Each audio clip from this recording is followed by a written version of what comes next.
Chapter 27. Barbed Wire and Promises.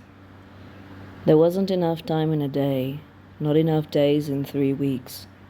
She begged time off from Duncan, and he grudgingly but understandingly relented. They talked, planned, dreamed. He told her about what happened. Oh, Johnny, is he going to be in trouble? I don't think so. Fred is pretty set on putting the lives of his men above anything else. I don't even know what to say to Johnny, though. How do I thank him? I don't think we can. You know how he is. I don't think he'd really bear comment about it. But we can remember, and if he ever needs a hand, a friend. Danny's arm was recovering fast, and though he had stiffness, the pain was mild. They borrowed Tim's car and drove to the beach. It made her sad. It was a very clear reminder that they had a small reprieve, but the war was still there. They sat high above the beach on a sandy knoll, looked out over the water and barbed wire rolls. The beaches were landmined and camped off, strewn with barbed wire in the fear of an invasion. She looked like summer in her floral blue dress, barefoot, toes in the sand, but her heart was heavy. We picked the wrong time to fall in love. He pulled her against him. It's not for me. I'm sorry it's so hard for you, darling. For me, it's a kind of deliverance. I've been at war for most of my life. There's always been something impending, hanging over my head. What would my father do? How would he be when he came home? When I was small, would I have to run? When I was older, would I have to find a way to defend? Then when that passed, when he was dead, it was a kind of mental war on how everyone I ran into would look at me, how clear they would make it that they knew about me.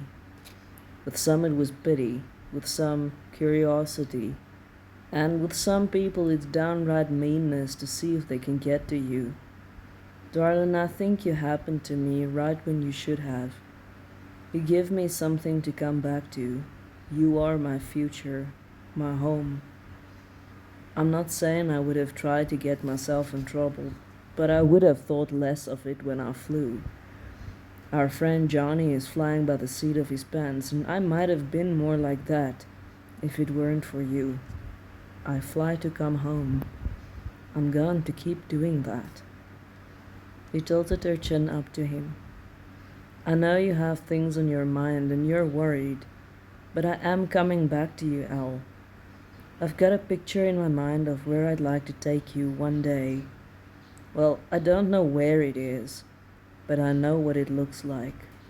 It's a white house, a ranch sort of house, or a larger cottage on a piece of land. It'll have a green roof and porch pillars and a lawn with a dog. Maybe some stables with some finely bred horses shining in the sunlight, and a hangar with a plane or two waiting for a headwind. And I can see us there, me coming home to you from skies at peace and kissing you hello. I can see you planting roses in the garden, and we might have kids. I'd like to have kids. You can find what makes you happy, what you'd like to do. I'd like to have that with you, but it can change if your picture looks different. Home is where you are. You'll dissolve me in tears, Danny. Yes. That is a place where I could be happy and make you happy, wherever it is. Then do what you must do, but keep coming back, and then marry me as soon as you can, so we can find that place. He held her tight for a moment, then got up, pulling her to her feet. I owe my future wife a ring, and I'd like to go find one. Shall we do that? They found one in a small, unassuming shop in London.